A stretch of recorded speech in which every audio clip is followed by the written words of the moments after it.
Halo guys, welcome back to my YouTube channel dengan aku Arfa di channel Apayo. Jadi di video kali ini aku mau bahas modal sebelum WHV-an ke Australia. Nah, buat kalian yang baru di video kali ini, aku udah bikin playlist tentang WHV. Di situ aku udah bahas secara lengkap step by step kalian yang ingin mau daftar WHV dari nol. Buat kalian yang penasaran, tinggal ikutin aja video tersebut. Di video kali ini aku mau share ke kalian modal sebelum ke Aussie bagi yang udah granted dan lagi research berapa sih modal. Nah, modal ini tergantung dari tujuan kalian ke Aussie ya. Kalau aku sendiri spesifik di video ini itu mau bahas modal ke dua kota besar, misalkan Sydney atau Melbourne. Jadi buat kalian yang mau langsung ke Perth atau Adelaide atau ke Brisbane atau Darwin yang tempat-tempat yang bisa second year, itu nggak relate ya sama video ini karena aku juga belum tahu kondisi di sana. Aku pertama kali WHV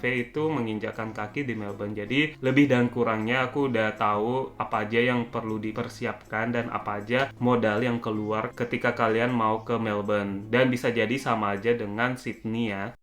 Pengeluaran pertama itu adalah tiket pesawat. Nah, tiket pesawat ini tergantung asal kalian. Misalkan kalian dari Makassar, jadi itu beda biayanya kalau misalkan langsung dari Jakarta. Jadi ada dua, Jakarta dan Denpasar itu langsung direct ke Melbourne. Tapi kalau kalian di luar Jakarta atau Denpasar, kalian harus transit dulu ke dua kota ini. Jadi biayanya lebih mahal. Jadi aku keluarin modal untuk pesawat one way itu sekitar 7,7 juta. Tapi kalau misalkan kalian udah startnya dari Jakarta atau Denpasar, itu bisa lebih murah, sekitar 5 jutaan.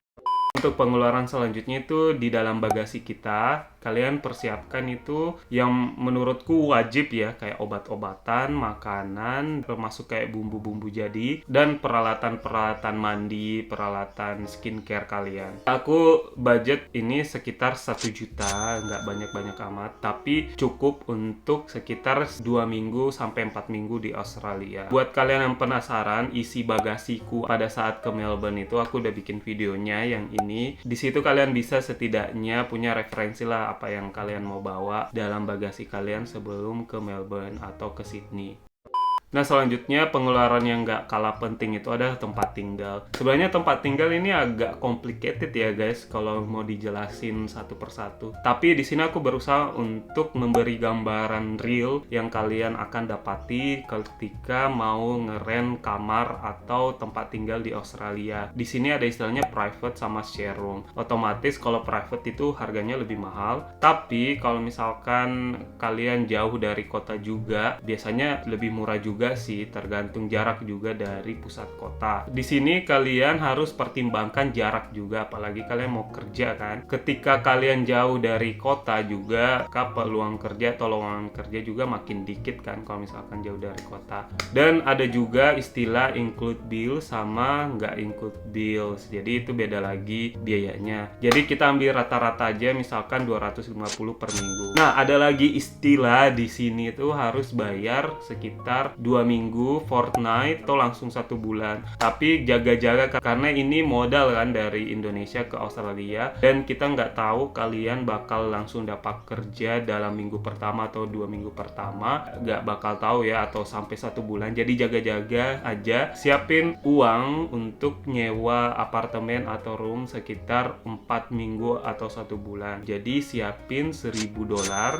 untuk rent kamar. Nah, rent kamar ini tidak termasuk sama bond money ya. Apa itu bond money? Bond money itu kayak apa ya? Uang jaminan ke landlord atau pengelola rumah, atau kalau misalkan kalian ngerusakin barang atau hilang, bond money kalian yang akan dikurangi. Jadi itu kayak deposit uang aja, itu nggak bakal diambil. Nanti kalian kalau udah keluar atau pindah itu bakal dikembalikan. Bond money itu tergantung juga, bervariasi, ada sekitar 2 minggu bond money atau 4 minggu bond money. Jadi kita ambil 4 minggu aja untuk jaga-jaga. Jadi 4 minggu bond money artinya $1.000 untuk bond money. Jadi total untuk rent itu sekitar $2.000 untuk tempat tinggal ya. Dan ini bisa berbeda-beda. Mohon maaf buat yang lebih murah, lebih irit, lebih apa itu, ini cuma rata-rata ya, gambaran real. Sebenarnya kalian bisa dapat yang lebih murah kalau misalkan dapat yang share house, bisa jauh dari kota, bisa dapat lebih murah lah. Tapi ada konsekuensinya, kalian lebih mahal di transport, kalian susah cari kerja, pulang balik tengah malam, harus pakai Uber dan sebagainya, itu tergantung lagi. Jadi ini gambaran aja, pengalaman pribadiku, aku dapat $250, kebetulan dekat dari tempat kerja, nggak butuh transportasi lagi, dan menurutku ya worth it untuk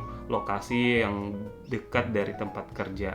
Selanjutnya adalah groceries. Nah, groceries ini artinya untuk makan ya, untuk makan. Jadi budget kalian itu untuk seminggu itu sekitar $100. $100 itu udah lebih dari cukup menurutku kalau kalian masak. Kalian pintar-pintar ngatur uang di minggu-minggu pertama kalian di Australia, karena godaan apalagi di Melbourne, di Sydney itu godaan jajan itu banyak banget guys. Jadi sekali makan kalian bisa habis itu $15-20 untuk sekali makan ya. Bayangin berapa kali kalian makan tiap hari di luar, itu udah hampir $100. Jadi untuk $100 per minggu itu aku rasa itu udah kalian tinggal di kota besar yang memang serba mahal gitu. Jadi untuk budget sebulan, taruh aja sebulan untuk groceries itu sekitar $400. Selanjutnya adalah SIM card. Nah, SIM card ini sekitar $50 kalau kalian pertama kali menginjakkan kaki di bandara Melbourne atau Sydney. Ada Telstra. Aku pakai Telstra. Biaya awalnya itu $50, tapi setelah itu kalian bisa beli paket sesuai dengan kebutuhan kalian. Ada 3 GB, ada 15 GB, ada unlimited dan sebagainya. Jadi taruh aja biaya SIM card itu $50.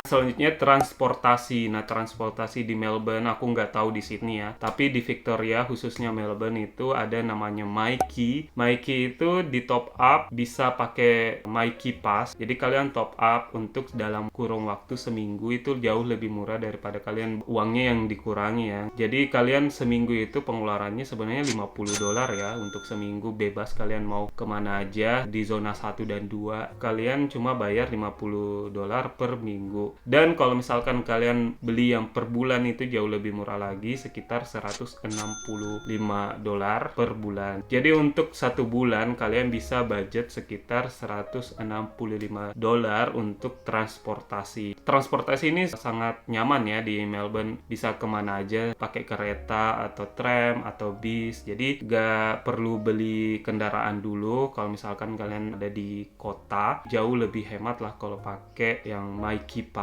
Kalian udah bebas kemana aja, mau cari kerja di mana aja, mau explore di mana aja, itu menurutku worth it sih untuk harga segitu. Nah, untuk selanjutnya adalah transportasi. Jangan lupa transportasi kalian bandara ke tempat tinggal kalian. Itu bisa $10 untuk kalian transportasi.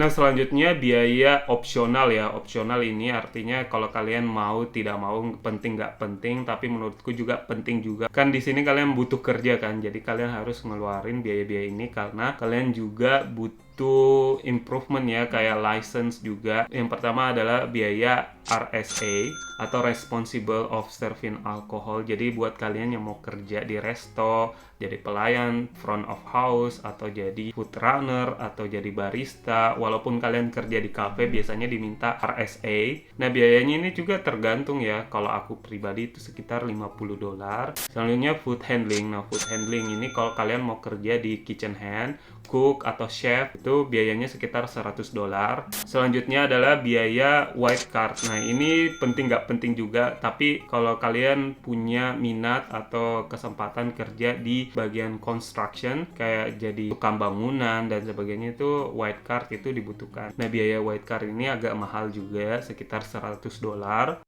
Selanjutnya adalah biaya beli sepeda. Nah, beli sepeda ini juga tergantung harganya ya, tergantung untung-untungan kalian. Nah, kalau kalian mau murah, kalian bisa buka Facebook, ada marketplace. Nah, di situ biasa ada orang jual barang-barang bekas pakai gitu. Nah, budget sepeda itu tergantung juga ya jenisnya, mau sepeda listrik atau manual. Kalian bisa cari sendiri lah di marketplace yang di Melbourne atau Sydney. Kisaran harga sepeda itu mungkin ada yang 200-an sampai 300-an, itu udah bagus banget.